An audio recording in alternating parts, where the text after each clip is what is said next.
This protocol allows us to understand how individual cell types present in the human intestinal epithelium respond to viral infection. We here present 3 independent ways to seed human intestinal organoids to address how the route of infection can impact how the cell respond.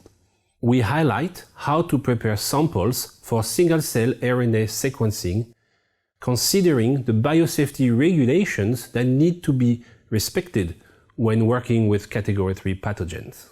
This method can easily be adapted to other pathogens and organoid cultures.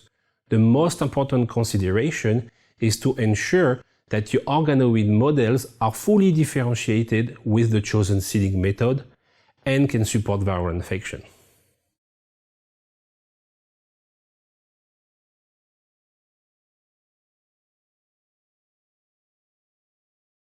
Before harvesting the infected organoids, remove the single-celled gel beads from -80 degrees Celsius and warm them to room temperature.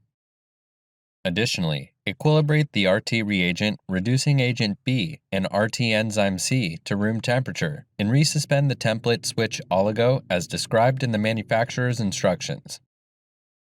Next, to collect 3D organoids infected with the BSL-3 pathogen, remove the cell culture plate from the incubator and place it in the cell culture hood.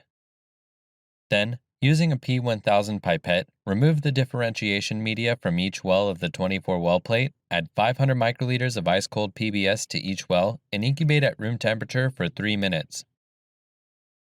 Next, to fully disrupt the extracellular matrix solution, pipette up and down 10 times to resuspend the